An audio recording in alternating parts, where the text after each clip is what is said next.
Hey punks, welcome back to the University of Radlands. I have another class here for you. If you've bought the Cult of Chromes, this one should be right up your alley, as this is going to be a video where I kind of recommend the top 5 camps that I think you should try to play or try first. My thinking behind these is that they kind of offer the most rules changes or differences from the base game to really make things interesting. The whole Cult of Chrome expansion is really good.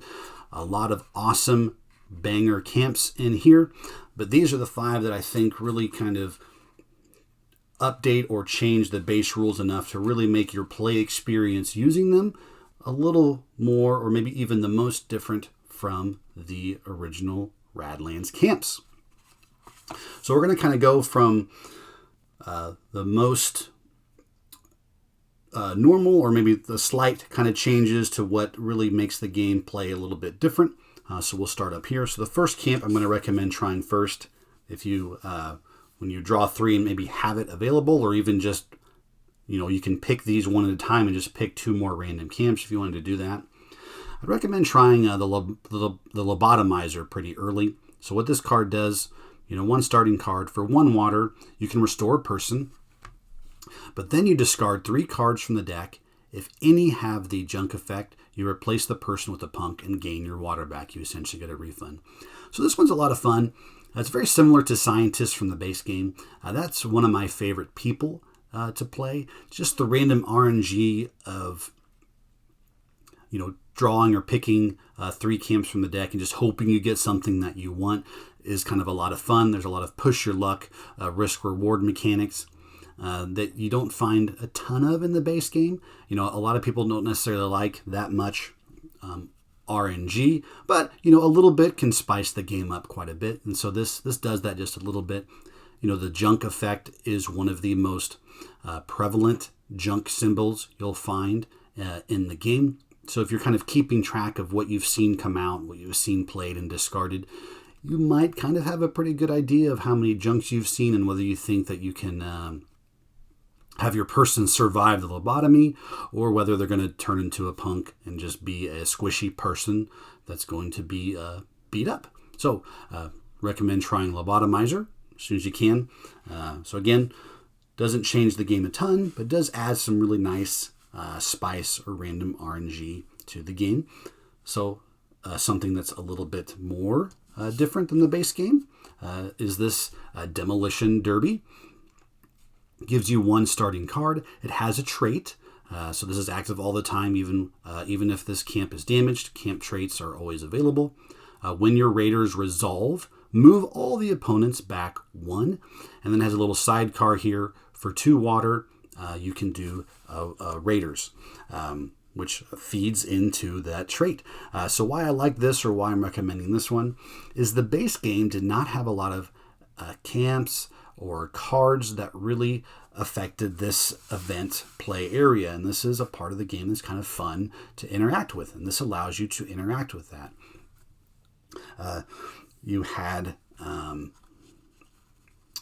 the Doomsayer, which could move your opponent's events back. So this is kind of like a Doomsayer for your raiders. And then you had Omen Clock, which could move your events forward or your opponent's events forward as well. So just another way or another option to be able to interact with the event area of the game. So as you're pushing your raiders along, which helps your win condition because you're attacking their camps, whenever your raiders resolve, you can move their events back. So say they've got a bombardment coming, or a pesky banish, or a napalm, anything like that.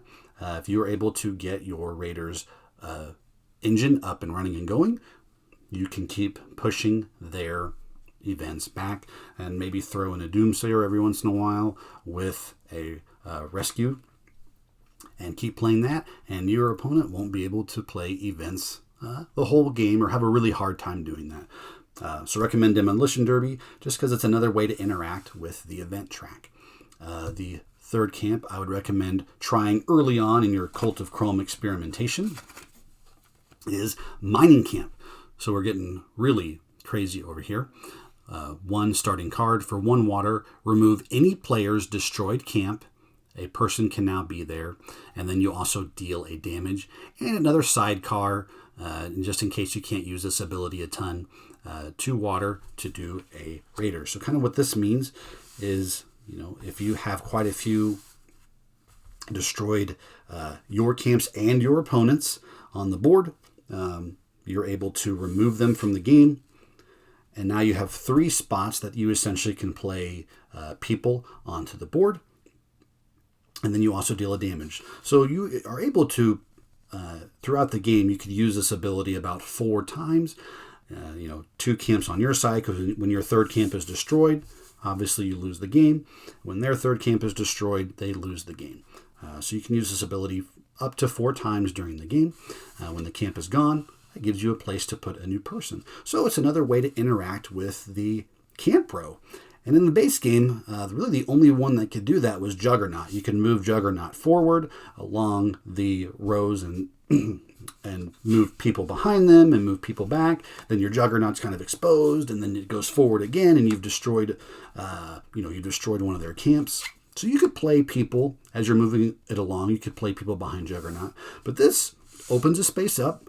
And now, if you have a person here, you can play a person in front of or behind. You can move a person up and just have a really pesky person now double covered. So maybe you've got a Molar Stain back here, or a Muse, or a Sniper.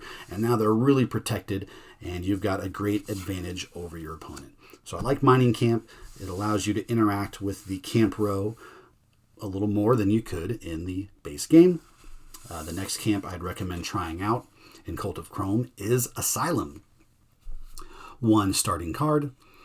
For 2 water, you can move any damaged enemy to anywhere on your side, and then it has a sidecar of 2 water. You can do a restore.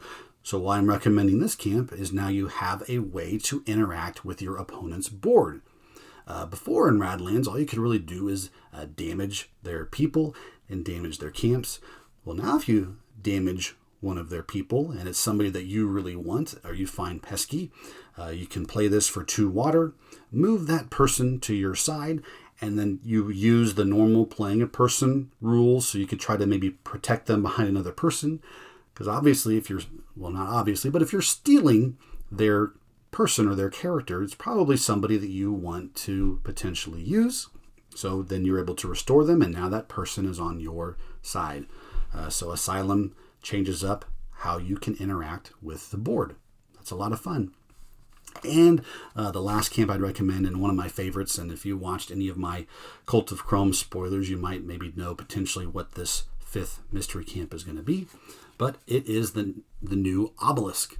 So 1 starting card. And when the last card is drawn from the deck, you win. So in the original game of Radlands, in a game, you actually have 2 chances to go through the draw deck. And they essentially, in the rule books, it says if you've gone through the whole deck twice, it's a draw. It's kind of a stalemate at that point. You're more than welcome to keep finishing the game, but I would imagine going through the deck twice, it's already probably been a pretty long game. But with Obelisk, that adds a new win condition to the game. Before it was destroy all of your opponent's camps. And now, if you can keep your Obelisk on the board and not destroyed, when the draw deck runs out the first time, you win the game. So it kind of really changes up your strategy of how you're wanting to play, kind of certain camps you might want to synergize, certain cards you want to look for in the deck. And also, it's kind of psychological for your opponent because you draw a card at the beginning of every turn. So as your opponent's playing, they are kind of getting themselves closer to their own demise. And are they going to spend, 2 water to draw a card and get you closer to that other win condition? Really like the new Obelisk. It's a lot of fun.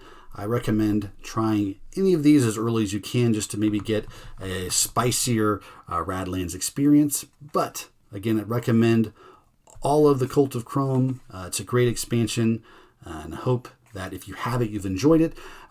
If you want to, comment down below. Let me know what your top camps are that you've had the most fun with, that you recommend other people trying. Would you swap anything out from this list? Let me know. And as always, stay thirsty, punks.